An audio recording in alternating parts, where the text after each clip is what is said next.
जय जगत गुरु, जय भारत। आप सभी भाई बहनों को मुझ पवन दास की तरफ से प्यार भरा नमस्कार, राम राम। भाई और बहनों, परमपिता परमेश्वर सारी सृष्टि के रचनहार जगन्नाथ के आशीर्वाद से ये लाइव वीडियो अध्यात्म से संबंधित शास्त्र प्रमाणित जानकारी से लबालब आप सभी भाई बहनों तक लगातार पहुंचाए जा रहे हैं, क्योंकि परमेश्वर ने यदि हमें मानव शरीर दिया है, जो मानव शरीर 84 लाख योनियां भोगने के बाद एक बार मिलता है, और इस मानव शरीर के प्राप्त करने का केवल एक ही मकसद है, और वो है पूर्ण परमात्मा की पहचान करके फिर उनकी प्राप्ति के लिए मन लगाकर भक्ति करना और 84 लाख योनियों के महादुख से बाहर निकल जाना। यही इस मानव तन का एकमात्र मकसद है। बाकी कर्म जो मनुष्य करता है एक परमात्मा की प्राप्ति के लिए प्रयत्न को छोड़कर, वो सारे कर्म पशु पक्षी भी करते हैं। और यदि हमने उस परमात्मा की प्राप्ति का प्रयत्न नहीं किया और उन पशु और पक्षियों की तरह बाकी कर्म करते हुए ये शरीर त्याग दिया, तो वापस हम 84 लाख योनियों में जाते हैं। तो भाई और बहनों, आज वो परमपिता परमात्मा जिसकी प्राप्ति के लिए मानव शरीर प्राप्त हुआ है, ये आप और हम सबका बड़ा सौभाग्य है कि आज वे धरती पे प्रकट हैं, और आज हम उनकी पहचान करें और सदा सदा के लिए जन्म मरण के रोग से हम बाहर हो जाएं। ये बातें वो परमात्मा स्वयं ही आके बताता है, वो परमात्मा ही हमारी इस बंद बुद्धि को खोलता है। क्योंकि जितने भी धर्मगुरु हैं, शंकराचार्य हैं, मठाधीश हैं, संत महंत हैं, जो हमारे धर्मशास्त्रों से अपरिचित हैं, अभी तक उन्होंने हमें केवल ये भी नहीं बताया कि परमात्मा कौन है, जगन्नाथ कौन है, भगवान कौन है, और किस परमात्मा की भक्ति से हमारा जन्म मरण का रोग जो है वो कटेगा। क्योंकि आज तक उन्हें इसी बात का नहीं पता था कि मानव शरीर मिलता किस लिए है। और जब तक हमें इस शरीर की प्राप्ति का कारण पता नहीं होगा, तो कभी भी हम अपनी मंजिल की तरफ आगे नहीं बढ़ सकते। तो इस मानव शरीर की प्राप्ति का कारण भी वो परमात्मा स्वयं ही आके बताता है, समझाता है। तभी इंसान के अंदर चेतना आती है और वो भक्ति और भगवान की तरफ 2 कदम आगे बढ़ाता है।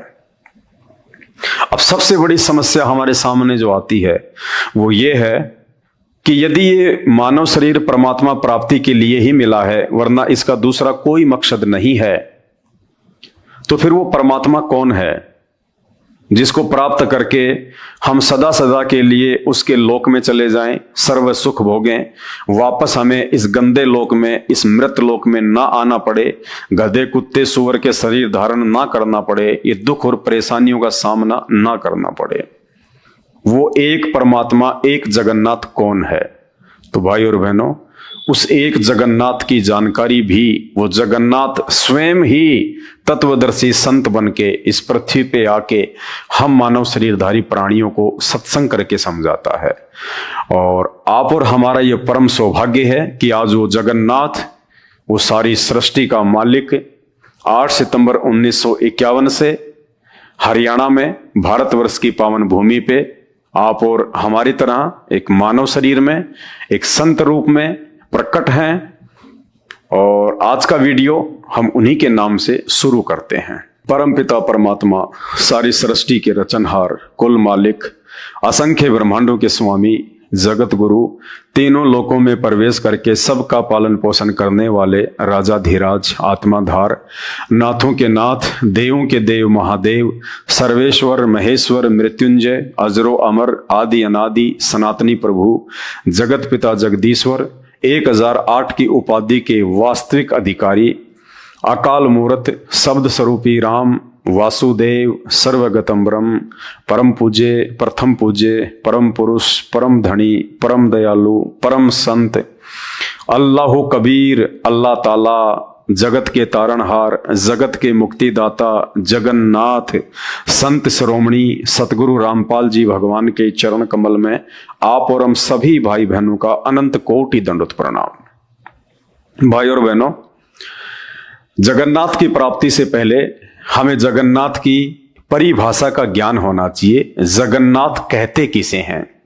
और वर्तमान में हम जिन ब्रह्मा विष्णु महेश जी को जगन्नाथ कह रहे हैं या हम उनको जगन्नाथ मानकर पूज रहे हैं, जगह जगह उनके मंदिर बनाकर, क्या वास्तव में वे जगन्नाथ हैं या केवल हमने अपनी अज्ञानता और हमारे धर्म शास्त्रों से अपरिचित होने के कारण, जैसा हमारे ज्ञानहीन धर्मगुरुओं ने हमें जगन्नाथ के विषय में बता दिया, भक्ति और भगवान के विषय में बता दिया, आंख बंद करके हमने उसे स्वीकार कर लिया।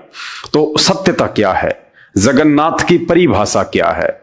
जगन्नाथ का मतलब होता है जगत प्लस नाथ। दो शब्दों से मिलके जगन्नाथ शब्द बना है, जगत प्लस नाथ। जगत यानी ये संसार, ये दुनिया, ये सृष्टि, और नाथ यानी स्वामी, भगवान। तो जगन्नाथ का मतलब होता है जो सारी सृष्टि का मालिक है, जो सारे संसार का भगवान है, जो सभी देव महादेव से ऊपर है, जो सबसे शक्तिशाली है, सर्वशक्तिमान है, जिस भगवान के नीचे सर्वदेव महादेव, जीव जंतु, पशु पक्षी, देवी देवता सब उनके नीचे हैं। जिस जगन्नाथ का आदेश सर्वोपरि है, जिस जगन्नाथ के ऊपर किसी का कोई श्राप काम नहीं करता, जिस जगन्नाथ की सत्ता सर्व के ऊपर है, उसे कहते हैं जगन्नाथ। दूसरे शब्दों में जगन्नाथ उसे कहते हैं जिसके जीवन चरित्र पर, जिसकी जीवन लीलाओं पर सुई की नोक रखने जितनी भी त्रुटि की गुंजाइश ना हो। और अनजाने में हम जिन ब्रह्मा विष्णु महेश को जगन्नाथ कहकर पूजा कर रहे हैं, ज्ञानहीन धर्म गुरुओं के द्वारा बताई गई साधना कर रहे हैं, वे जगन्नाथ नहीं है। ब्रह्मा विष्णु महेश और देवी देवताओं के चरित्र पर, उनकी जीवन लीलाओं पर अब सुई तो छोड़िए, यदि मूसल भी रख दिया जाए तो भी वो जख्म नहीं भरे जा सकते जो जख्म उनके जीवन चरित्र पर लगे हुए हैं, जो जख्म उनकी जीवन लीलाओं पर आज भी हरे भरे हैं। उन जख्मों को भरा नहीं जा सकता। तो चलिए आज के वीडियो की हम शुरुआत करते हैं। उड़ीसा के पुरी में जो जगन्नाथ मंदिर है, और उस मंदिर में जिन 3 महापुरुषों की मूर्तियां रखी हुई हैं, श्री कृष्ण जी की, उनके बड़े भाई बलराम जी की और उनकी बहन सुभद्रा की, क्या वास्तव में इन तीनों में से कोई भी जगन्नाथ है? आज हम यही जानने का प्रयास करेंगे। तो चलिए वीडियो की हम शुरुआत करते हैं।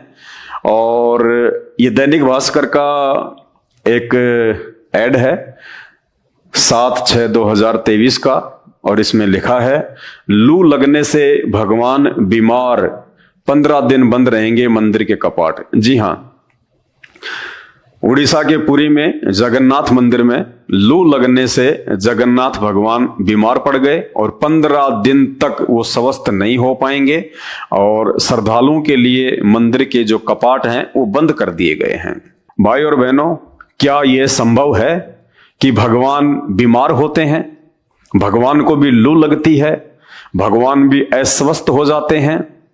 जबकि हॉस्पिटल में हम देखते हैं जब किसी व्यक्ति का उपचार डॉक्टर नहीं कर पाता है और डॉक्टर अंत में कह देता है कि आप इसको लेकर जाइएगा, इसका जीवन बहुत थोड़ा है, इसकी सांसें बहुत कम हैं और इसका उपचार अब संभव नहीं है, तो वे परिवार वाले फिर मंदिर में जाएंगे, मस्जिद में जाएंगे और वहां जाकर वो उस जगन्नाथ से और परमात्मा से ये प्रार्थना करते हैं, अरदास करते हैं, भेंट चढ़ाते हैं और हाथ जोड़कर कहते हैं कि हे परमात्मा, हे भगवान, हे मालिक, हे अल्लाह, आप सबको जीवन दान देने वाले हैं, आप अपने भगत को जीवन दान दीजिए, आप इनको स्वस्थ कीजिए। हे परमात्मा, आपके सिवा हमारा और कौन है, हमारा सहारा आपके अतिरिक्त और कोई नहीं है। और पता चले कि जिस भगवान से हम प्रार्थना कर रहे हैं एक व्यक्ति को स्वस्थ करवाने के लिए, वो भगवान खुद ही बीमार है, वो भगवान खुद ही लू लगने से अस्वस्थ है, तो क्या करेगा व्यक्ति, कहां जाएगा फिर इसके अलावा? तो देखिए, लू लगने से भगवान बीमार, 15 दिन बंद रहेंगे मंदिर के कपाट। और जब हम इस बात की गहराई में गए कि आखिर भगवान बीमार क्यों हुए। अगर ये जगन्नाथ हैं वास्तव में, तो जगन्नाथ तो कभी बीमार होता नहीं है। जगन्नाथ तो खुद वैद्यों का वैद्य है, जो पूरी दुनिया को स्वस्थ कर सकता है, जो कोढ़ी को काया दे सकता है, निर्धन को माया दे सकता है, दुखियों को स्वस्थ करता है, खुश करता है, और मृत्यु प्राप्त व्यक्ति को भी भगवान 100 वर्ष की उम्र प्रदान करता है। वेदों में जिसकी महिमा लिखी हुई है, जगन्नाथ तो उसे कहते हैं। तो ये कौन से जगन्नाथ हैं जो 15-15 दिन तक स्वस्थ नहीं हो पाते और मात्र लू लगने से बीमार हो जाते हैं। तो जब हमने इस बात की तहकीकात की और गहराई में गए और विष्णु पुराण को जब खोल के देखा, तो हमें पता चला भगवान की बीमारी का कारण क्या है। और भगवान की बीमारी का कारण है उनका मदिरा पान करना, शराब पीना। अब शराब पीने से तो बहुत सारी बीमारियां हो जाती हैं। आदमी के गुर्दे भी खराब हो जाते हैं, फेफड़े भी खराब हो जाते हैं, लीवर में भी कई प्रकार की बीमारियां हो जाती हैं। तो भगवान की बीमारी का मुख्य कारण हमें पता चला उनका मदिरा पान, उनका शराब पीना, नशा करना। तो ये तो हम पहली बार सुन रहे हैं कि भगवान भी शराब पीते हैं, जगन्नाथ भी नशा करता है, जिस शराब को एक बहुत ही बुरी वस्तु कहा गया है। कोई भी व्यक्ति नहीं चाहेगा कि उसका बच्चा शराब पिए, नशा करे। और पता चले कि जिस जगन्नाथ की हम भक्ति करते हैं, जगन्नाथ स्वयं शराब पिया करते थे, दारू पिया करते थे, नशा किया करते थे। कैसे भक्ति करने का आदमी का मन बनेगा? कैसे हम उनको जगन्नाथ कह सकते हैं? तो चलिए अब आज के वीडियो में हम आगे शुरू करते हैं। क्या वास्तव में उड़ीसा के पुरी के जगन्नाथ मंदिर में जिन 3 महापुरुषों की मूर्तियां हैं, श्री कृष्ण जी, उनकी बहन सुभद्रा और श्री बलराम जी, क्या वास्तव में ये जगन्नाथ हैं? क्या हम इनको जगन्नाथ कह सकते हैं? तो सबसे पहले हम श्री कृष्ण जी के विषय में जानने का प्रयास करेंगे। क्या वे जगन्नाथ हैं? क्या उनकी सत्ता, उनकी शक्ति, उनकी प्रभुता सबके ऊपर है, या जगन्नाथ भगवान खुद पुत्र प्राप्ति के लिए अपने से अन्य किसी और देवता के आगे हाथ जोड़ रहे हैं, प्रार्थना कर रहे हैं, वरदान मांग रहे हैं, तपस्या कर रहे हैं? अरे जगन्नाथ है, पूरे जगत का नाथ है, जो सबको बेटा बेटी देता है, सबकी मन वांछित कामनाएं पूरी करता है। और पता चले कि वो जगन्नाथ है खुद पुत्र प्राप्ति के लिए, एक बेटे की प्राप्ति के लिए, और किसी और के आगे हाथ फैला रहा है, हाथ जोड़ रहा है।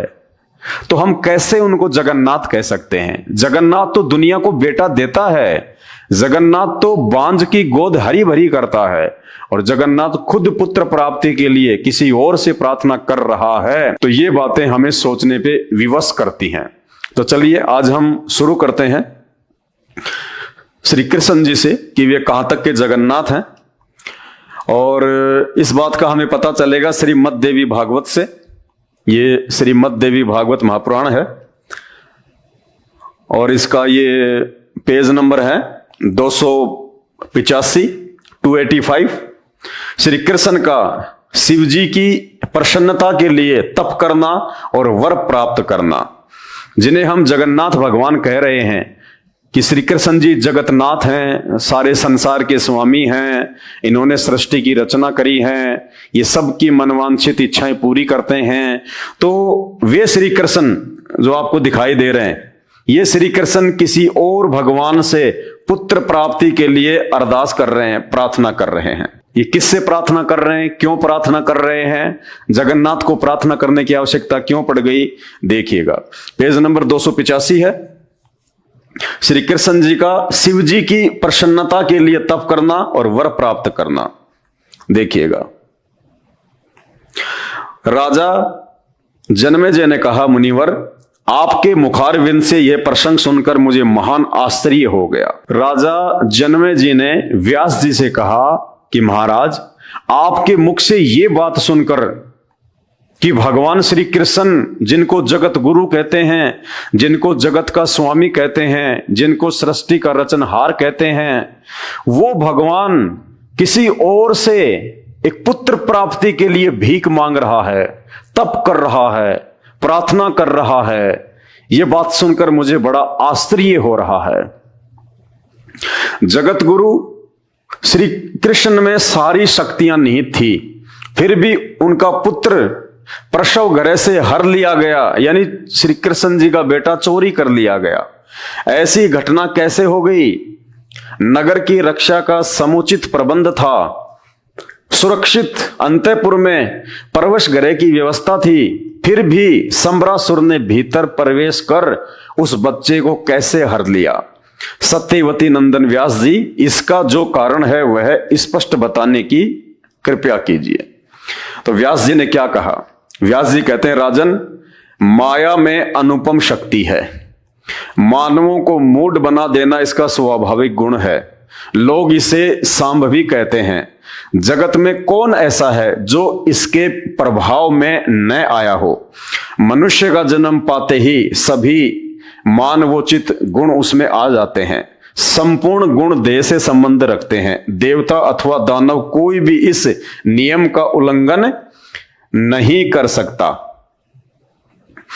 व्यास जी कह रहे हैं श्री कृष्ण जी के विषय में, जिनको हम अपनी अज्ञानता के चलते जगन्नाथ भगवान कहते हैं। व्यास जी कहते हैं कि माया के प्रभाव से कोई नहीं बच पाया, चाहे तेरा जगन्नाथ हो, चाहे देवी देवता हो, चाहे ब्रह्मा विष्णु महेश हो, माया के प्रभाव से कोई नहीं बच पाया। तो फिर वो जगन्नाथ कहां हुआ जिसके ऊपर माया का प्रभाव काम कर रहा है? ये माया कौन है जिसने जगन्नाथ के ऊपर भी अपने डोरे डाल रखे हैं, जो जगन्नाथ को भी भ्रमित कर देती है, उसकी भी बुद्धि को चेंज कर देती है? तो फिर वो जगन्नाथ से बड़ी तो माया हुई, जिसका प्रभाव उस जगन्नाथ के ऊपर भी श्री व्यास जी बता रहे हैं। ये माया कौन है? ये माया है जिसे आप जगन्नाथ कहते हैं, ब्रह्मा विष्णु महेश को, इनकी मां दुर्गा, अष्टंगी, 8 भुजा वाली, शेरा वाली, जिसको शास्त्रों में माया कहा गया है, प्रकृति देवी कहा गया है। ये है वो माया जिसकी शक्ति से ये तीनों देवता ब्रह्मा विष्णु महेश, ये 3 लोक की सृष्टि एज ए मैनेजर के रूप में संचालित करते हैं। ये तीनों जगन्नाथ नहीं है, ये पूर्ण परमात्मा नहीं है, इनसे ऊपर माया है। इनकी मां जगदम्बा दुर्गा, दुर्गा से ऊपर उसका पति है काल, मुसलमान धर्म में जिसको शैतान कहते हैं। उस शैतान से ऊपर है वो जगन्नाथ, जो सबसे ऊपर है, जिसकी सत्ता सबके ऊपर है। और इस बात का विशेष तौर पे आपको उस समय पता चलेगा जब आप YouTube पे जाके सर्च करेंगे सृष्टि रचना संत रामपाल जी महाराज। परमेश्वर रामपाल जी भगवान ने सृष्टि रचना के माध्यम से सभी देवी देवताओं की शक्ति का, उनकी प्रभुता का बिल्कुल तरतीब वाइज खुलासा किया हुआ है, हमारे ही धर्मशास्त्रों से, वेदों से, गीता जी से, इन पुराणों से।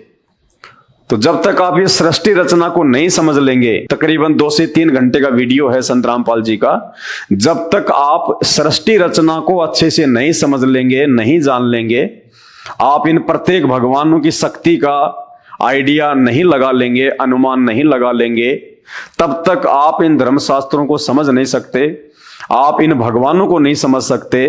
क्योंकि एक पुराण में तो शंकर जी को महान बता दिया गया, दूसरे पुराण में विष्णु जी को महान बता दिया गया, तीसरे पुराण में ब्रह्मा जी को सृष्टि का रचनहार बता दिया गया, और फिर आपस में यही पुराण एक दूसरे को नीचा भी दिखा रहे हैं। तो भाइयों और बहनों, इस अध्यात्म को समझने के लिए हमारे को संत रामपाल जी भगवान के सत्संग सुनने ही पड़ेंगे। दूसरा धरती पे कोई ऑप्शन है ही नहीं जो हम भक्ति और भगवान को समझ सकें, धर्म ग्रंथों को समझ सकें। तो व्यास जी कह रहे हैं कि माया में अनुपम शक्ति है और मानवों को मूढ़ बना देना इसका स्वाभाविक गुण है। श्री कृष्ण जी एक मानव थे, एक व्यक्ति थे, एक इंसान थे। वो भगवान नहीं थे, परमात्मा नहीं थे। मानते हैं उनमें कुछ शक्तियां हम इंसानों से बढ़ के थी, लेकिन वे सभी इंसानों के ऊपर भगवान नहीं है, जगन्नाथ नहीं है। भूख प्यास नींद भय आलस्य मोह शोक संशय हरस अभिमान बुढ़ापा मृत्यु अज्ञान गलानी वैर ईर्ष्या डा मद और श्रम, ये सभी देह के साथ ही उत्पन्न होते हैं। राजन, सभी पर इनका प्रभाव कुछ न कुछ पड़ता है। भगवान मानव का शरीर धारण करके धराधाम पर पधारे थे। कौन? श्री कृष्ण जी। अतः उन्होंने भी मानव लीला के लिए सभी मानवोचित कार्य संपन्न किए। इस विषय में अन्यथा विचार अवांछनीय है। पहले कंस के भय से भगवान गोकुल पधारे। ये देखिए, अरे जगन्नाथ उसको कहते हैं जिसको किसी का भय ना हो, जिसको किसी का कोई डर ना हो। डर तो आम व्यक्ति की प्रवृत्ति है। और यहां व्यास जी क्या कह रहे हैं? पहले कंस के भय से, यानी कंस के डर से भगवान श्री कृष्ण गोकुल पधारे। यानी भगवान भी डरता है, भगवान भी भयभीत होता है। तो भगवान कहां हुआ जो डरेगा? जिसमें भय है वो भगवान नहीं होता। कभी संत रामपाल जी के सत्संग सुन के देखिए, कहते हैं निर्विकार निर्भय तू ही और सकल भयमान, और सब पे तेरी साहिबी तुझ पे साहिब नाए। वो जगन्नाथ, वो भगवान, वो निर्विकार होता है। उसके चरित्र पर कोई दाग नहीं होता है। वो तीनों गुणों से दूर होता है। रजगुण, सतगुण और तमोगुण, इन तीनों गुणों का प्रभाव यानी माया का प्रभाव उस जगन्नाथ को प्रभावित नहीं कर सकती। वो भय से दूर होता है। निर्विकार निर्भय तू ही और सकल भयमान, कि हे परमेश्वर आपके अलावा सभी विकारी हैं और भय युक्त हैं। एक निर्विकार और निर्भय केवल आप हैं। निर्विकार निर्भय तू ही और सकल भयमान, और सब पे तेरी साहिबी। हे परमात्मा, आपकी साहिबी, आपकी सत्ता सब पे है। 33 करोड़ देवी देवताओं से लेके ब्रह्मा विष्णु महेश, माया, दुर्गा, काल, शैतान, सब पे तेरी साहिबी, तुझ पे साहिब नाए। आपके ऊपर कोई साहिब नहीं है, कोई भगवान नहीं है, एकमात्र आप ही साहिब हैं। तो यहां हमारे भगवान श्री कृष्ण, जिनको आप जगन्नाथ कहते हैं, वो अपने ही मामा कंस के भय से, उनके डर से, और कहां पधारे? गोकुल। कुछ दिनों के बाद जरासंध से भयभीत होकर द्वारका चले गए। फिर कुछ दिनों बाद में जरासंध से भयभीत होकर, डर कर, देखो ये श्री विष्णु पुराण में लिखा हुआ है, आपकी आंखों के सामने है, व्यास जी ने लिखा है, झूठ इसमें रत्ती भर भी नहीं है। फिर भगवान जरासंध से भी डर कर, भयभीत होकर, और कहां पधारे? ये देखिए, भयभीत होकर द्वारका चले गए। बताइए, अगर जगन्नाथ ही डरने लगा तो दुनिया कौन चलाएगा भाई? ये संसार की रक्षा कौन करेगा? जगन्नाथ अगर डर कर, अगर अपना स्थान चेंज कर रहा है, अपनी जगह चेंज कर रहा है, दर दर भटकता फिर रहा है, तो दुनिया किसके सहारे चल रही होगी? कौन है वो जगन्नाथ? कुछ दिनों के बाद जरासंध से भयभीत होकर द्वारका चले गए। फिर उन्होंने रुक्मणी को हर लिया। बताइए, रुक्मणी को भगा ले गए भगवान, हर लिया, अपहरण कर लिया। जैसे रावण ने सीता का अपहरण किया था, वैसे ही आपके जगन्नाथ श्री कृष्ण जी ने रुक्मणी का हरण कर लिया। ये भगवानों के काम होते हैं। जबरदस्ती करना, अपहरण करना, ये भगवानों के काम नहीं होते, जगन्नाथ के काम नहीं होते। अभी तक हमें जगन्नाथ की परिभाषा का ही पता नहीं है। सनातन धर्म की मर्यादा जानते हुए भी भगवान श्री कृष्ण उस उत्सव के समय रुक्मणी हरण में प्रवृत्त हो गए। यानी हमारे सनातन धर्म में किसी स्त्री का अपहरण करना, उसका हरण करना, ये मर्यादाओं से बाहर है।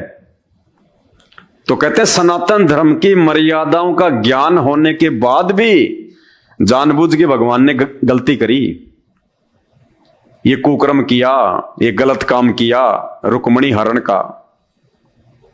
खुद व्यास जी लिख रहे हैं कि ये सनातन की मर्यादाओं के विपरीत है, फिर भी भगवान ने ये काम किया।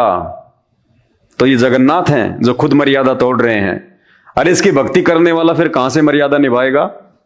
जब टीचर खुद ही डिसिप्लिन तोड़ेगा तो उसके विद्यार्थी कहां से डिसिप्लिन को फॉलो करेंगे? और यही कारण है आज इन भगवानों के, नकली जगन्नाथों के ये जीवन चरित्र इन पुराणों में जो लिखा हुआ है, उस हिसाब से आज किसी भी व्यक्ति के अंदर विकारों से मुक्ति प्राप्त करने की शक्ति नहीं है। हर व्यक्ति शराब, नशा, मांसाहार, चोरी, जारी, ठगी, लड़ाई झगड़ा, मार पीट, बलात्कार, इन सभी कुकर्मों में लिप्त है। क्यों? क्योंकि जिनको हम जगन्नाथ कह रहे हैं वो हमसे पहले इन कुकर्मों में लिप्त हैं। तो इनकी भक्ति करेंगे, इनकी यदि हम पूजा करेंगे तो इनके गुण हमारे अंदर आएंगे आएंगे। और आज पूरे हिंदुस्तान का बेड़ा गर्क हो रहा है। सनातन धर्म की मर्यादा जानते हुए भी भगवान श्री कृष्ण उस उत्सव के समय रुक्मिणी हरण में प्रवृत्त हो गए। सम्रासुर द्वारा प्रद्युम्न के हारे जाने पर भगवान श्री कृष्ण शोकाकुल हो उठे। यानी जब श्री कृष्ण जी के बेटे प्रद्युम्न का सम्रासुर नाम के राक्षस ने हरण कर लिया, उठा के ले गया, तो भगवान श्री कृष्ण दुखी हो गए, शोकाकुल हो गए, रोने लग गए। ये भगवानों के लक्षण नहीं होते। अरे हमारे देश में, हमारे सनातन में साधु संतों की भी ये परिभाषा है कि वो दुख में दुखी नहीं होते और सुख में सुखी नहीं होते। वे लाभ हानि में एक समान रहते हैं, उसको साधु कहते हैं। और यहां आप इनको जगन्नाथ कह रहे हो, आप इनको भगवान कह रहे हो। और जब इनका एक बेटा चोरी हो गया तो तुरंत ये शोक में डूब गए, व्याकुल हो गए, दुखी हो गए। ये जगन्नाथ के लक्षण नहीं है, भगवान के लक्षण नहीं होते। सम्रासुर द्वारा प्रद्युम्न के हारे जाने पर भगवान श्री कृष्ण शोकाकुल हो उठे। फिर उनका शुभ समाचार पाकर हर्षित हो गए। और 2 मिनट बाद में जब समाचार आ गया कि साहब आपका बेटा सकुशल वापस आ गया, तो भगवान खुशी से नाचने लग गए, भगवान खुश हो गए। यानी वो दुख में दुखी, सुख में सुखी। एक आम व्यक्ति जो समझदार होता है, जिसको थोड़ा बहुत आध्यात्मिक ज्ञान होता है, वो भी ऐसा नहीं करता है कि छोटी सी समस्या आ गई तो दुखी हो गया और छोटी सी कोई प्रसन्नता मिली तो सुखी हो गया, हंसने लग गया, हर्षित हो गया। ये साधु संतों के लक्षण नहीं होते। साधु संत भगत लाभ हानि में, दुख सुख में एक समान होते हैं। तो ये हमारे भगवान जगन्नाथ के लक्षण हैं, ये उनके गुण हैं। आप देख लीजिए कैसे आप इनको जगन्नाथ कह रहे हो, समझ से बाहर है। उसके बाद सत्यभामा की आज्ञा मानकर भगवान श्री कृष्ण शुरक पधारे। वे वहां से कल्प वृक्ष ले आना चाहते थे। रोके जाने पर इंद्र से युद्ध किया, इंद्र हार गए। अपनी स्त्री के वश होना प्रकट करते हुए भगवान ने कल्प वृक्ष छीन लिया गया। भगवान श्री कृष्ण जी की एक पत्नी सत्यभामा ने जिद कर ली, अड़ गई।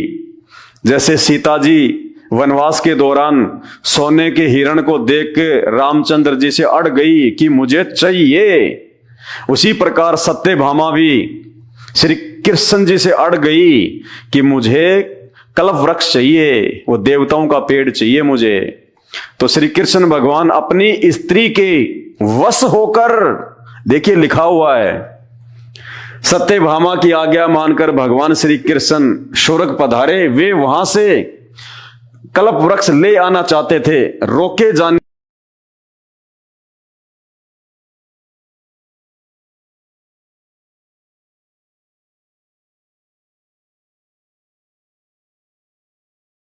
करते हुए भगवान ने कल्प वृक्ष छीन लिया अपनी औरत के वश होके। भाई ये जगन्नाथ के लक्षण नहीं होते, ये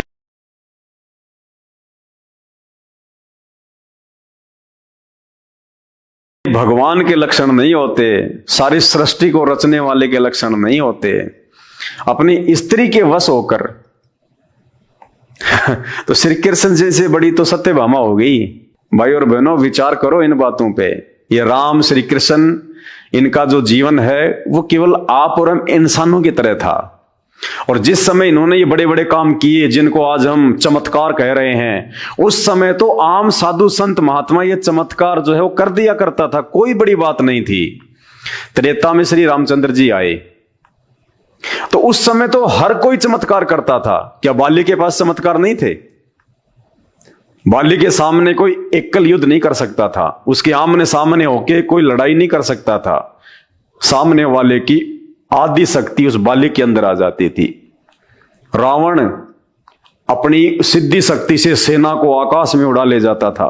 33 करोड़ देवी देवताओं को कैद करके ले आया। रावण का पुत्र इंद्रजीत, मेघनाथ अपनी सिद्धि शक्ति से अपनी सेना को आकाश में उड़ा के और उसने देवताओं के राजा इंद्र को हरा दिया। इंद्र की बेटी सुलोचना से रावण के बेटे की शादी हुई, तब जाके इंद्र को वापस उसका वो पद मिला। तो कोई बड़ी बात नहीं थी। ये तो वाल्मीकि ऋषि थे, श्री रामचंद्र जी के गुरु थे। उन्होंने घास के तिनके से रामचंद्र जी के दूसरे बेटे को पैदा कर दिया, कुश को। तो ये कोई बड़ी बात नहीं थी उस समय। लेकिन आज कोई चमत्कार नहीं कर पा रहा, क्योंकि आज लोगों के पास में भक्ति नहीं रही। पहले भक्ति की कमाई से ये सारे काम होते थे। आज भी हो सकते हैं अगर किसी के पास में भक्ति है तो हमने इन चमत्कारों को देख के इनको भगवान मान लिया, जबकि ये चमत्कार तो उस समय आम साधु संत कर दिया करते थे, कोई बड़ी बात नहीं थी। अपनी स्त्री के वश होना प्रकट करते हुए भगवान ने कल्प वृक्ष छीन लिया। सत्यभामा जी बड़ी आदरणीय थी, उनकी प्रतिष्ठा रखने के लिए भगवान वृक्ष में बंध गए। उन अपने प्राणनाथ को सत्यभामा ने दान कर दिया। नारद जी प्रतिग्रह लेने पधारे, तत्पश्चात बराबर सुवर्ण देकर श्री कृष्ण चंद्र को बंधन से मुक्त किया। प्रद्युम्न प्रभृति श्रेष्ठ पुत्रों को देखकर जाम्बवती अधीर हो उठी।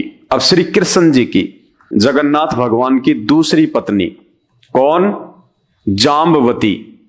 अब जाम्बवती नाराज हो गई श्री कृष्ण जी से, और क्या कहा जाम्बवती ने कि मुझे भी प्रद्युम्न जैसा बेटा चाहिए।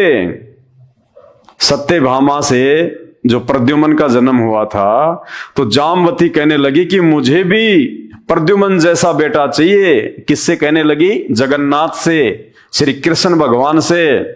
भगवान श्री कृष्ण से कहा, प्रभु मुझे भी सुयोग्य पुत्र प्रदान करने की कृपा करें। तब तपस्या करने के लिए निश्चित विचार करके भगवान पर्वत पर पधारे। वे उस पर्वत पर गए जहां परम तपस्वी शिव भगत उपमन्यु जी विराजमान थे।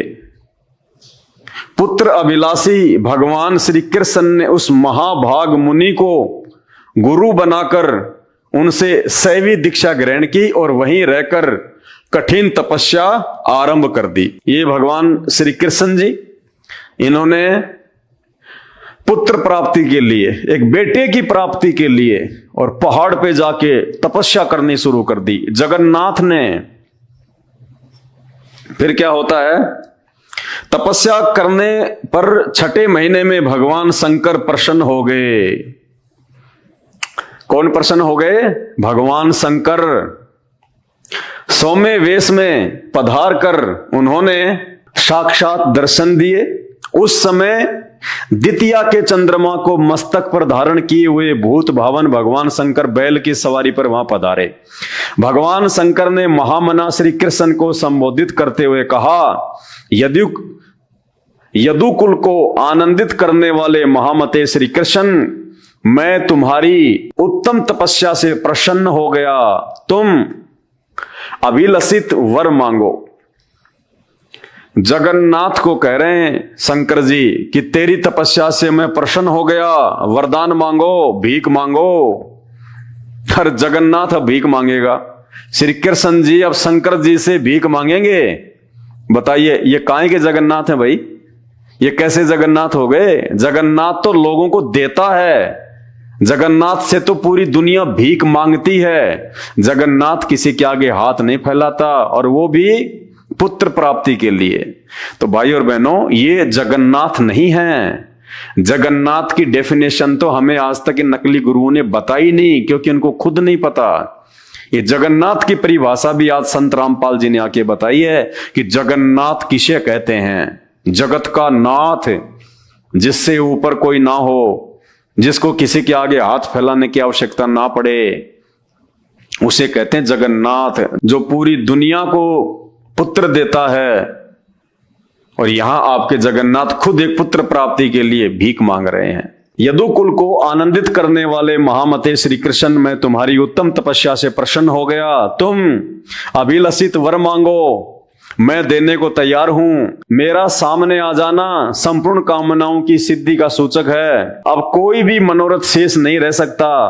व्यास जी कहते हैं, अत्यंत प्रसन्न होकर सामने पधारे हुए उन भगवान शंकर को देखकर देवकी नंदन महाभाग श्री कृष्ण दंड की भांति उनके चरणों पर प्रेम पूर्वक पड़ गए।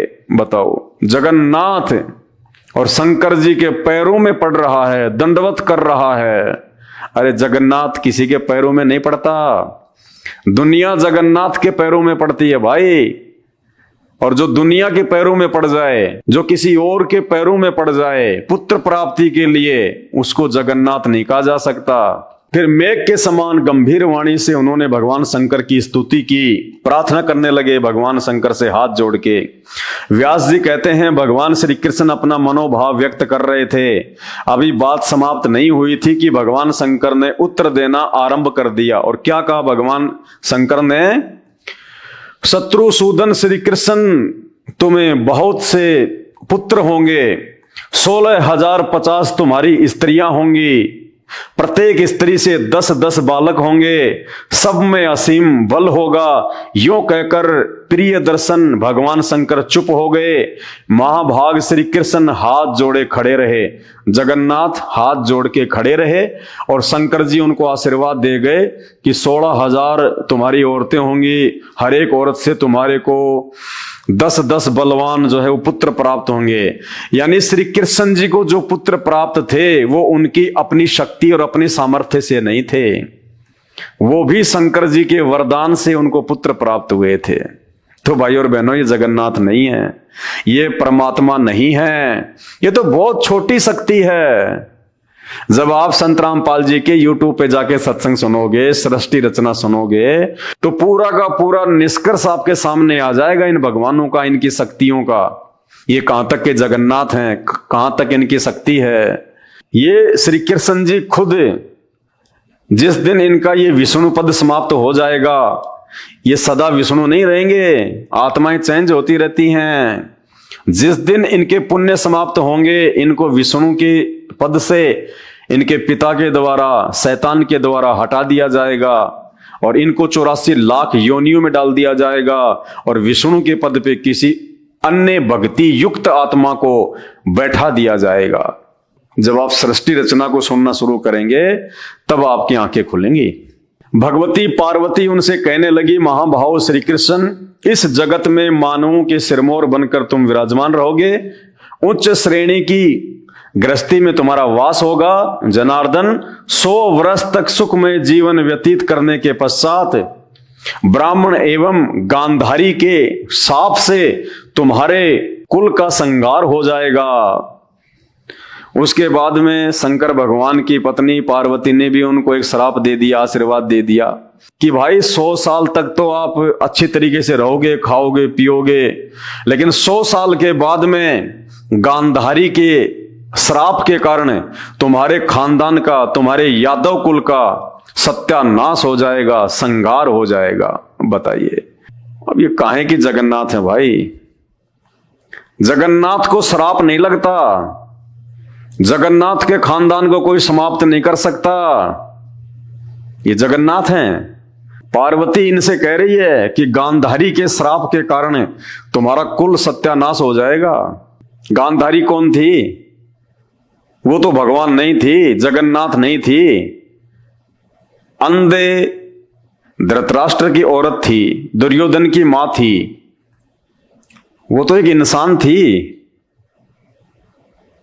और जगन्नाथ कहते हैं श्री कृष्ण जी को एक आम व्यक्ति का श्राप, एक आम औरत का श्राप और आपके जगन्नाथ के ऊपर लग गया। और उसके बाद में महाभारत के युद्ध के बाद गांधारी ने श्री कृष्ण जी को श्राप दिया कि जैसे तूने छलबल करके और मेरे 100 पुत्रों की हत्या करवा दी, मैं तुझे श्राप देती हूं, तेरे खानदान का सत्यानाश होगा। एक आम स्त्री का श्राप और जगन्नाथ के ऊपर लग गया और जगन्नाथ का खानदान समाप्त हो गया। भाई और बहनों, हम किसकी पूजा कर रहे हैं? हम किसकी भक्ति कर रहे हैं? जो अपने ऊपर लगे गांधारी के श्राप को समाप्त नहीं कर सका, वो जगन्नाथ, वो श्री कृष्ण आप और हमारे दुखों को कहां से समाप्त कर देंगे? हमारे कष्टों को कहां से खत्म कर देंगे? हमारे ऊपर लगे हुए श्राप को कहां से समाप्त कर देंगे? भाई और बहनों, ये विचार करने की बातें हैं। असली जगन्नाथ धरती पे प्रकट हो चुका है संत रामपाल जी के रूप में, वो कबीर परमात्मा। एक बार उनके सत्संग सुन के उनकी शरण प्राप्त करके देखो, असीम आनंद की अनुभूति होगी, असीम आनंद की। ये ब्रह्मा विष्णु महेश भी बाड़ बांका नहीं कर सकते। देव महादेव किसी का भी उनके भक्तों के ऊपर कोई श्राप काम नहीं करेगा। 98 प्रकार के वशीकरण मंत्र होते हैं, मूठ होती हैं। संत रामपाल जी के भक्तों पे 98 प्रकार के वो जंत्र मंत्र वशीकरण भी काम नहीं करते।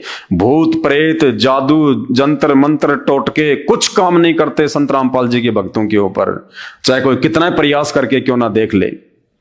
उसे कहते हैं जगन्नाथ। वो जगन्नाथ संत रामपाल जी भगवान, जो भगत उनसे नाम दीक्षा ले लेता है और जो उनकी मर्यादा में रह के भक्ति करता है, वो उसको रक्षा कवच पहना देते हैं अपने मंत्रों का, अपनी शक्ति का, भक्ति का। और ये जगन्नाथ एक गांधारी, एक आम स्त्री का श्राप लग गया और श्री कृष्ण जी का खानदान समाप्त हो गया। उनकी औरतें, उनके बेटे बेटियां सब नष्ट हो गए, सब मृत्यु को प्राप्त हो गए। और अंत में श्री कृष्ण जी का भी पैर में जहरीला तीर लगने से बुरा हाल हुआ और उनकी मृत्यु हुई। भाई जगन्नाथ ऐसे नहीं मरता, जगन्नाथ की कभी मृत्यु नहीं होती है। जगन्नाथ 5 तत्व के शरीर में नहीं होता है। जगन्नाथ दिखता जरूर हम इंसानों जैसा है, लेकिन हम इंसानों से बाहर होता है, उसकी नूरी देह होती है। जनार्दन 100 वर्षों तक सुखमय जीवन व्यतीत करने के पश्चात ब्राह्मण एवं गांधारी के श्राप से तुम्हारे कुल का संहार हो जाएगा। शाप के प्रभाव से विवेक नष्ट हो जाने पर, ये पार्वती जी कह रही है श्री कृष्ण जी को कि गांधारी जब तुम्हें श्राप देगी तो तुम्हारा जो विवेक है ना वो नष्ट हो जाएगा, यानी तुम सोचना समझना बंद कर दोगे। तुम्हारी जो बुद्धि है ना वो खराब हो जाएगी, भ्रष्ट हो जाएगी। साप के प्रभाव से विवेक नष्ट हो जाएगा, यानी श्री कृष्ण हे जगन्नाथ तुम्हारी बुद्धि भ्रष्ट हो जाएगी, तुम्हारा विवेक नष्ट हो जाएगा, सोचने समझने की क्षमता तुम्हारी खत्म हो जाएगी। जब गांधारी तुम्हें श्राप देगी ना कि तेरे सारे के सारे खानदान का सत्यानाश हो जाएगा, तो श्री कृष्ण जी जो है वो चिंतित होके और उनकी बुद्धि जो है वो भ्रष्ट हो जाएगी।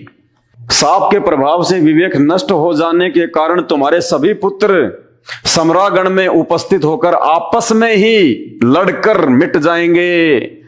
श्री कृष्ण जी से कह रही है पार्वती कि गांधारी के श्राप के कारण तुम्हारे पुत्र आपस में लड़ झगड़ के मर जाएंगे, समाप्त हो जाएंगे। अरे जब जगन्नाथ भगवान के बेटा बेटी आपस में लड़ झगड़ के मर रहे हैं तो वो भगवान हमारे दुखों को, हमारे झगड़ों को, हमारे मुकदमों को कहां से शांत करवा देगा? कोई मुकदमा लग जाता है किसी के, कोई बीमारी हो जाती है तो हे भगवान, हे श्री कृष्ण, हे विष्णु दया करना। और भगवान के खुद के बेटे शराब के कारण लड़ झगड़ के आपस में मर गए, वो भगवान आपके परिवार का झगड़ा कहां से समाप्त करवा देगा?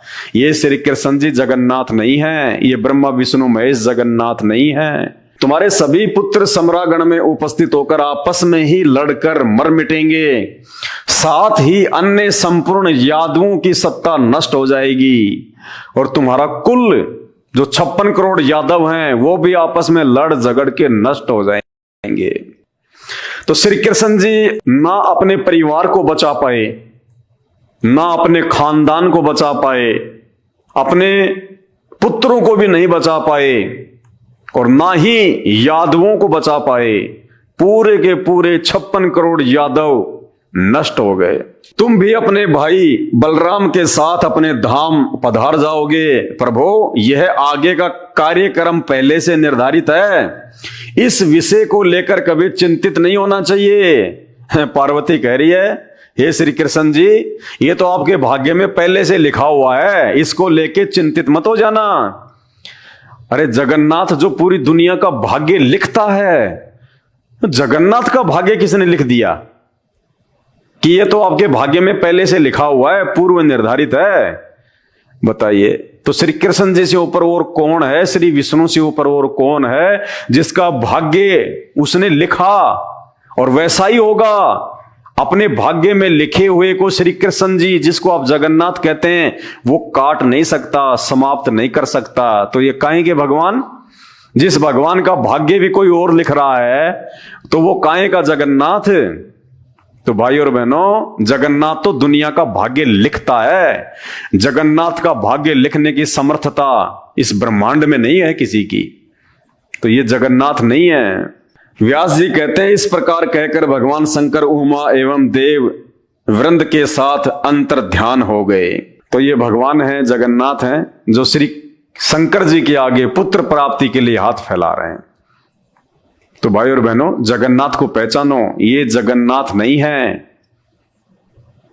तो ये श्री कृष्ण जी जिनको आप जगन्नाथ कहते हैं, इनसे ऊपर तो श्री शंकर जी हो गए, जिन्होंने इनको पुत्र प्राप्ति के लिए वरदान दिया। जबकि जगन्नाथ तो दुनिया को वरदान देता है, जगन्नाथ किसी के आगे हाथ नहीं फैलाता। तो असली जगन्नाथ को पहचानो, और वो असली जगन्नाथ कबीर परमात्मा है, चारों वेद जिसकी महिमा गा रहे हैं। क्योंकि नकली धर्मगुरु वेदों को समझ नहीं पाए, और वेदों को समझना कोई बच्चों का काम नहीं है। वेदों को समझाने के लिए वो जगन्नाथ, वो कबीर परमात्मा स्वयं ही धरती पर एक तत्वदर्शी संत की भूमिका करता है। और गीता जी अध्याय नंबर 4 श्लोक नंबर 34 में इसीलिए अर्जुन से कहा था भगवान ने कि उस तत्व ज्ञान को समझने के लिए तू ज्ञानियों के पास जा, उनको दंडवत प्रणाम कर, फिर तुझे वो तत्वदर्शी ज्ञानी उस तत्व ज्ञान का उपदेश करेंगे। तो वो तत्वदर्शी संत आज इस धरती पे संत रामपाल जी हैं। संत रामपाल जी की शरण प्राप्त किए बिना आप जगन्नाथ को नहीं पहचान सकते, आप भक्ति नहीं कर सकते। और जो भक्ति आप कर रहे हैं, इनको जगन्नाथ मान के ब्रह्मा विष्णु महेश जी को, ये तो खुद जन्म और मरण में हैं। ये तो खुद 84 लाख योनियों में जाते हैं। ये खुद 15-15 दिन के लिए बीमार पड़ जाते हैं। तो भाई ये हमें कहां से स्वस्थ कर देंगे? ये कैसे हमारा जन्म मरण का रोग समाप्त कर देंगे? तो ये श्री कृष्ण जी जो पहले जगन्नाथ, उस जगन्नाथ मंदिर में जो 3 मूर्तियां हैं, उनमें सबसे पहले श्री कृष्ण जी की मूर्ति थी। तो श्री कृष्ण जी कहां तक के जगन्नाथ हैं, इनका जीवन चरित्र श्री विष्णु पुराण से आपको दिखा दिया गया है, पेज नंबर 285 से। अब आप खुद ही निर्णय कर लेना ये कहां तक के जगन्नाथ हैं। आगे दूसरी मूर्ति है श्री बलराम जी की, जो कि उनके बड़े भाई हैं। तो हमारा विषय चल रहा था कि बीमार क्यों हो जाते हैं जगन्नाथ मंदिर में, ये भगवान हर साल 15 दिन के लिए बीमार क्यों हो जाते हैं। तो श्री कृष्ण जी का तो बीमार होना स्वाभाविक है, क्योंकि ये भगवान नहीं है, ये जगन्नाथ नहीं है। और आप और हमारी तरह एक आम व्यक्ति की भूमिका की इन्होंने। थोड़ी बहुत जो शक्तियां होती हैं ये ऊपर से लेके आते हैं, जिनका ये दिखावा करते हैं, प्रचार प्रसार करते हैं। आम व्यक्ति इनको अपने से जो है वो श्रेष्ठ मान के और इनको भगवान की संज्ञा में ले लेता है। दूसरे श्री बलराम जी, तो ये आपके सामने श्री विष्णु पुराण है। श्री कृष्ण जी के बड़े भाई बलराम जी के चरित्र के विषय में पूरा विवरण है। और उसके बाद आप खुद ही निर्णय कर लेना, क्या श्री बलराम जी को जगन्नाथ कहना उचित है? जो कर्म इन्होंने किए हैं, क्या उसके बाद जगन्नाथ मंदिर में उनकी मूर्तियां रख के पूजा करना उचित है? क्या वे पूजा के योग्य हैं? देखिएगा, श्री विष्णु पुराण गीता प्रेस गोरखपुर से प्रकाशित है। ये 5म अंश है और पेज नंबर है 411। ये देखिएगा, 35वां अध्याय, सांब का विवाह, श्री विष्णु पुराण से। एक बार जाम्बवती नंदन वीरवर सांब ने, यानी श्री कृष्ण जी की पत्नी जाम्बवती के पुत्र सांब ने स्वयंवर के अवसर पर दुर्योधन की पुत्री को बलात् हरण कर लिया। यानी श्री कृष्ण जी के बेटे सांब ने दुर्योधन की बेटी का स्वयंवर रचा जा रहा था, तो श्री कृष्ण जी के पुत्र सांब ने दुर्योधन की बेटी का जबरदस्ती अपहरण कर लिया। तब महावीर, कर्ण, दुर्योधन, भीष्म और द्रोणाचार्य आदि ने क्रुद्ध होकर उसे युद्ध में हराकर बांध लिया। यह समाचार पाकर कृष्णचंद्र यानी श्री कृष्ण जी आदि समस्त यादवों ने दुर्योधन आदि पर क्रुद्ध होकर उन्हें मारने के लिए तैयारी कर ली। उनको रोककर यानी श्री कृष्ण जी ने और यादवों ने सांब को दुर्योधन की कैद से छुड़वाने के लिए पूरी तैयारी कर ली। उसी समय बलराम जी श्री कृष्ण जी के बड़े भैया, जिनकी मूर्ति आप उड़ीसा के जगन्नाथ मंदिर में रखते हैं और जिनको भगवान मान के आप उनकी पूजा करते हैं, वो बलराम जी तुरंत वहां पे आते हैं और देखिए, उनको रोककर श्री बलराम जी ने मदिरा के उन्माद से लड़खड़ाते हुए, मदिरा शराब, उन्माद यानी शराब के प्रभाव से लड़खड़ाते हुए, इतने में वहां पे बलराम जी आ गए। जब बलराम जी को पता चला कि दुर्योधन ने श्री कृष्ण के पुत्र सांब को बांध लिया है और श्री कृष्ण जी जब यादवों के साथ छुड़ाने के लिए जाने लगे, इतने में बलराम जी आए अंदर से निकल के, शराब में धुत होके, मदिरा में धुत होके और लड़खड़ा के, देखो लिखा हुआ भाई श्री विष्णु पुराण, कोई माई का लाल इसको झुठला नहीं सकता, ये कथा करते हैं पंडित लोग इनकी। उनको रोककर श्री बलराम जी ने मदिरा के उन्माद से लड़खड़ाते हुए शब्दों में कहा, कौरवगण मेरे कहने से शाम को छोड़ देंगे, मैं अकेला ही उनके पास जाता हूं, दारू के नशे में लड़खड़ाते हुए।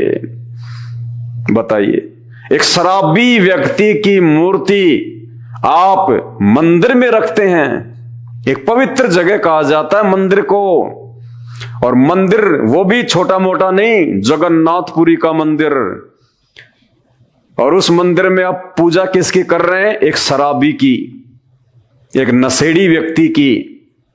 भाई और बहनों, अपनी आंखें खोलो। इन पाखंडी और नकली धर्मगुरुओं ने केवल हमारा सत्यानाश करने का ठेका ले रखा है। ये तत्व ज्ञान बिना उस तत्वदर्शी संत की रजा के, उसकी मेहर के समझ में नहीं आ सकता। ये काय के जगन्नाथ हैं? ये जगन्नाथ हैं शराब के नशे में धुत।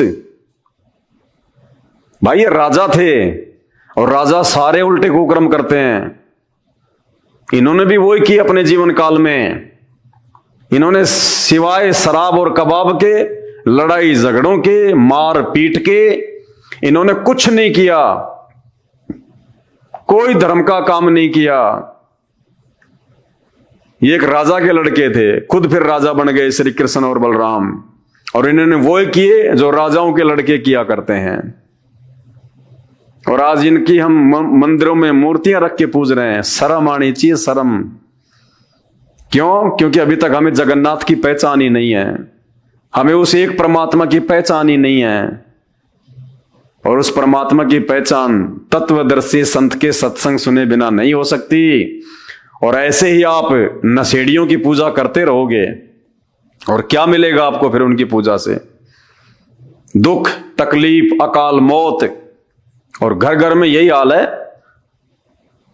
हम सभी देवी देवताओं की पूजा करते हैं, फिर भी दुखी, हॉस्पिटल भरे पड़े हैं, जादू तंत्र टोने टोटके वालों के पास में भीड़ लगी रहती है, भूत प्रेत निकलवाने वालों के पास में भीड़ लगी रहती है। अरे क्यों?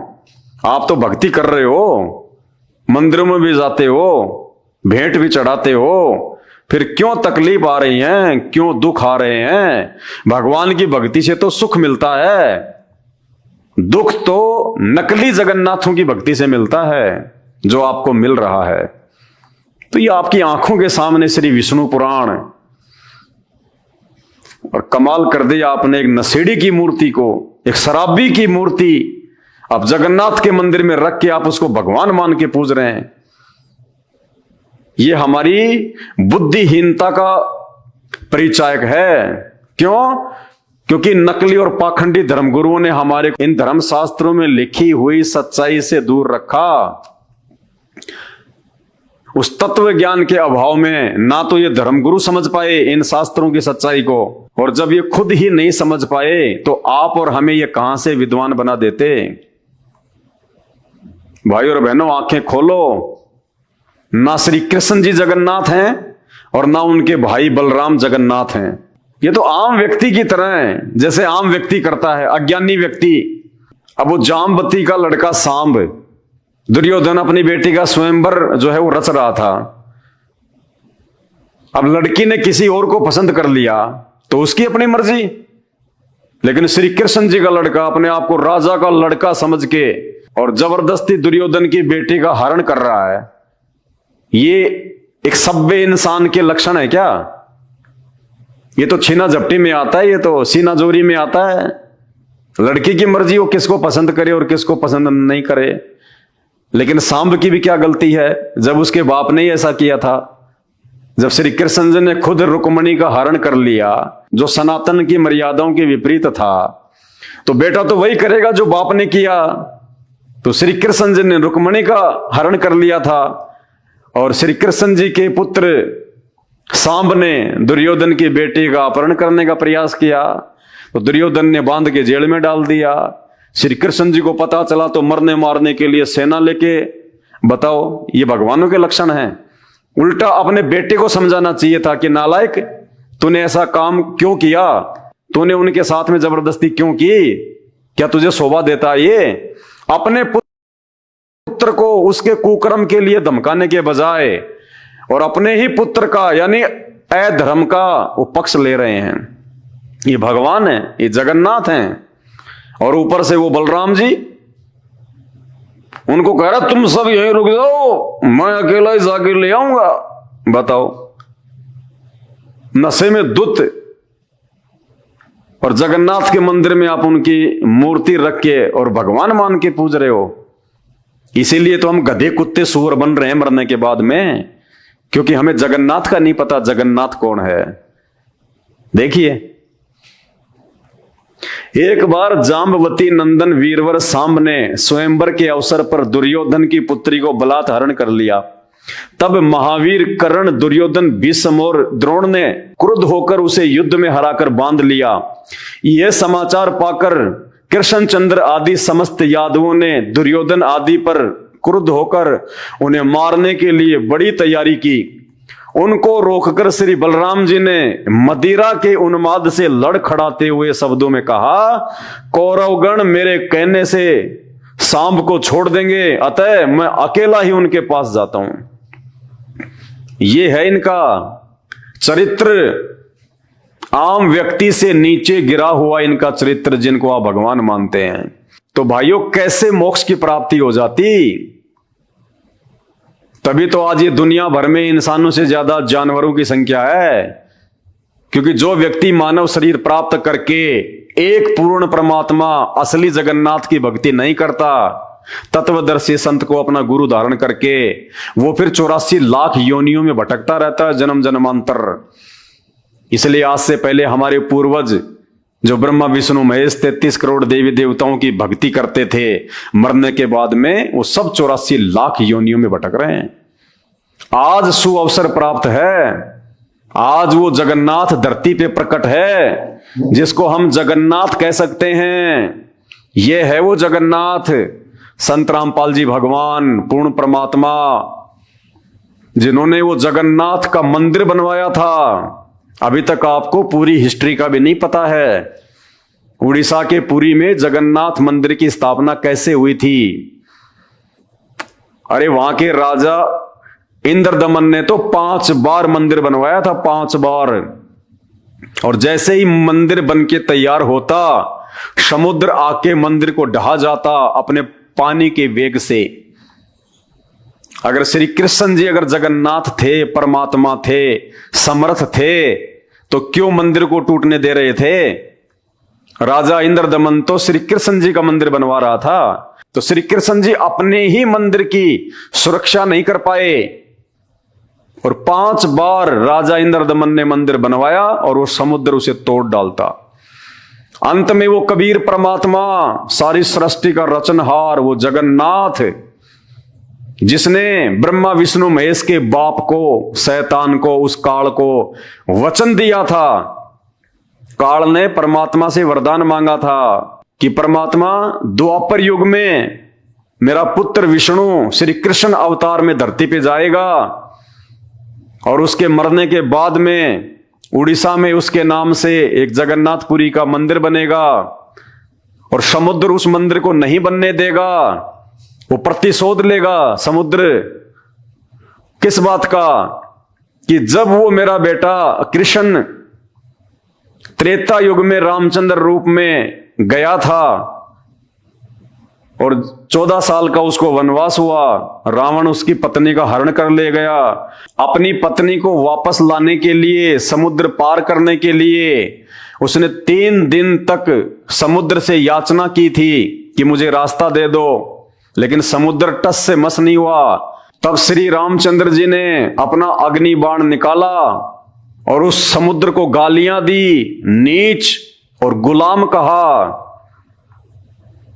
उसके बाद वो समुद्र एक ब्राह्मण के रूप में प्रकट हुआ और उसने कहा कि आपकी सेना में नल और नील नाम के 2 व्यक्ति हैं।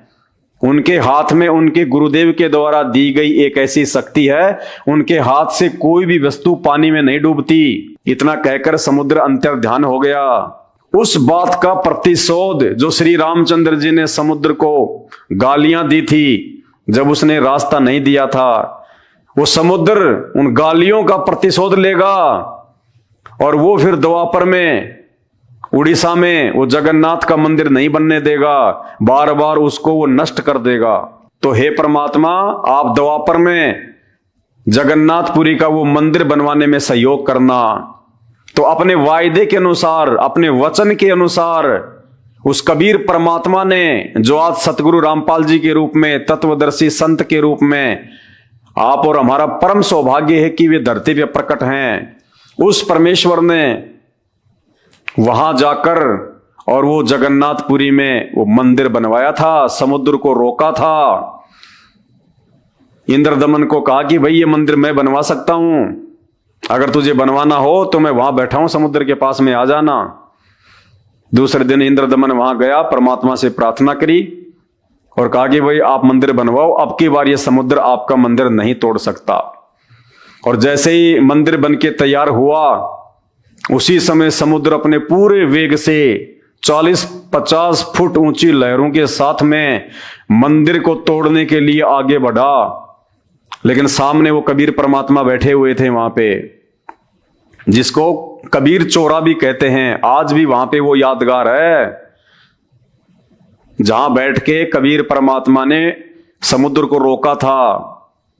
कबीर चोरा के नाम से आज भी वो स्थान उस मंदिर के पास वहां पर है। तो समुद्र उससे आगे नहीं बढ़ पाया और कहा कि भगवान मुझे रास्ता दो। बोलो भाई क्यों? कि मुझे मंदिर तोड़ना है।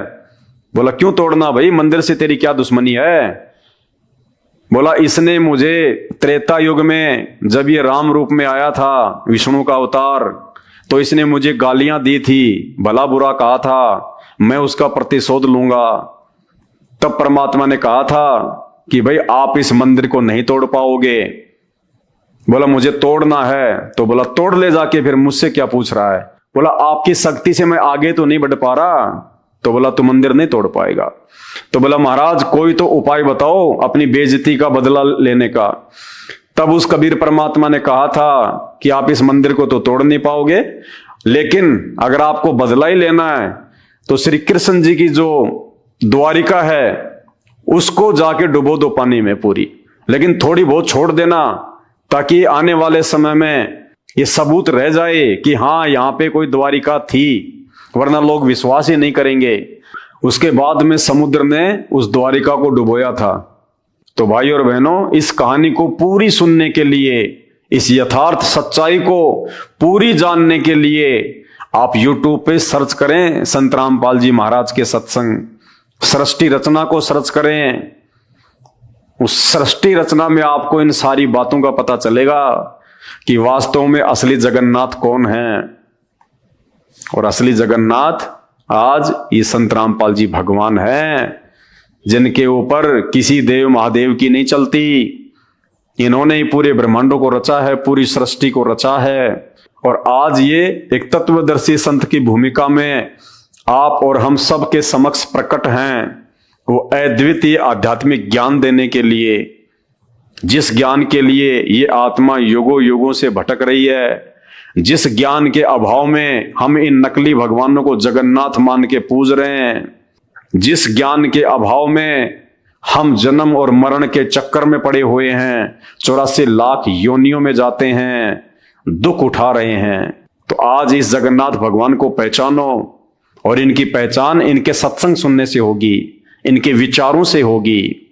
देखिए, यदि आप श्री कृष्ण जी या श्री राम जी के विषय में नहीं पढ़ते, नहीं सुनते, उनकी ये लीलाएं नहीं पढ़ते, तो आज आपको कैसे पता चलता कि ये भगवान थे, ये विष्णु के अवतार थे। हमने सुना लाखों बार, हजारों बार हमने पढ़ा, तब जाके हमारे अंदर ये बातें समाई।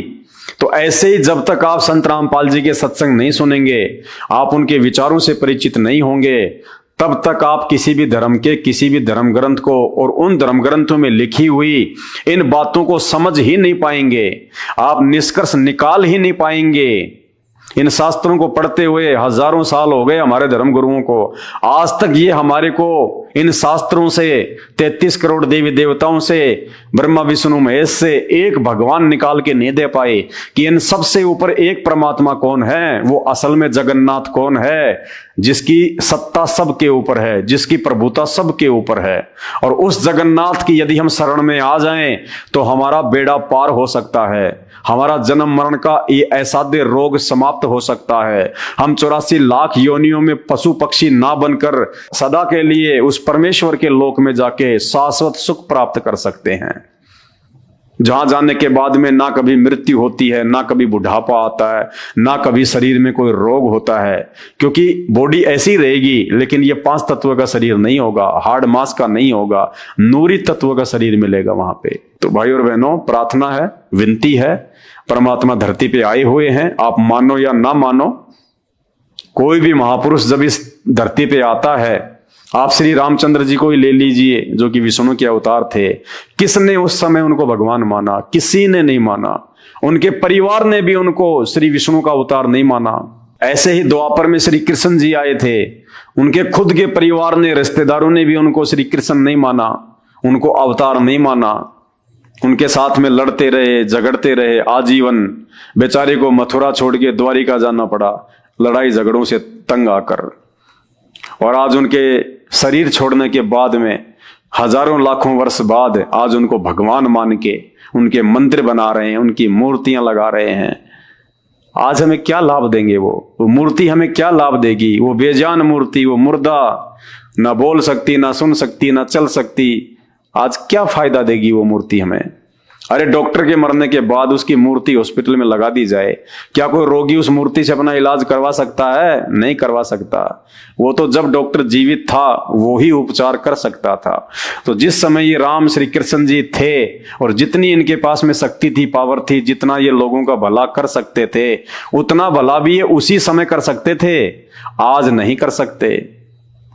तो भाई और बहनों, आंखें खोलो, परमात्मा धरती पे है। मेरा मकसद केवल आपको संत रामपाल जी के सत्संग सुनने के लिए प्रेरित करना है।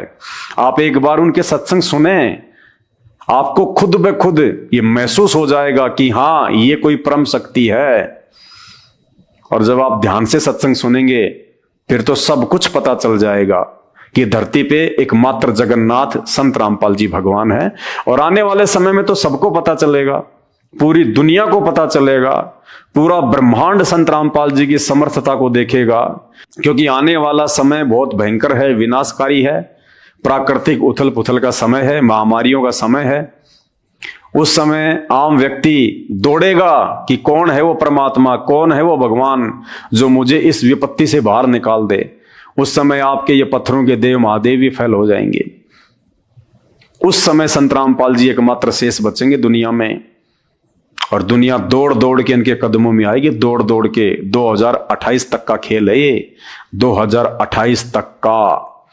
तो भाई और बहनों, समझदार वो है जो समय रहते उनका ज्ञान समझ के उनकी शरण में आ जाए।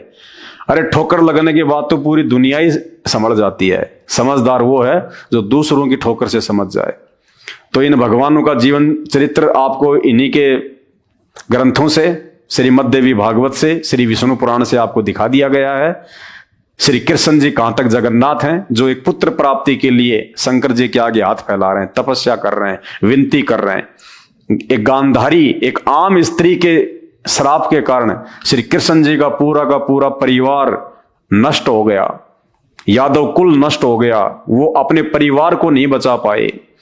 महाभारत के युद्ध के दौरान श्री कृष्ण जी का सगा भांजा अभिमन्यु मृत्यु को प्राप्त हो गया। उनकी बहन सुभद्रा रो रही थी, चीख रही थी, चिल्ला रही थी। श्री कृष्ण जी अपने सगे भांजे को जीवित नहीं कर पाए। उसी सुभद्रा की फोटो बीच में जगन्नाथपुरी मंदिर में लगा रखी है मूर्ति। वो सुभद्रा जो अपने खुद के पुत्र की प्राप्ति के लिए श्री कृष्ण के आगे हाथ जोड़ रही थी और श्री कृष्ण जी भी नहीं बचा पाए। तो श्री बलराम जी, श्री कृष्ण जी और उनकी बहन सुभद्रा ये पूजा के योग्य नहीं हैं। ये कोई जगन्नाथ नहीं है। ये तो जगन्नाथ के पैरों की धूल के बराबर भी नहीं है। असली जगन्नाथ संत रामपाल जी भगवान है। समय रहते इनके सत्संग सुनना शुरू कर दो, अपना आत्म कल्याण करवा लो, वरना कल को मजबूरन दुखी होके, परेशान होके नाक रगड़ के आना पड़ेगा। आज के वीडियो में केवल इतना ही। फिर परमात्मा प्रेरणा करेंगे, समय समय पर आपके लिए सत्य आध्यात्मिक जानकारी लेके आते रहेंगे। बंदी छोड़ सतगुरु रामपाल जी भगवान की जय हो।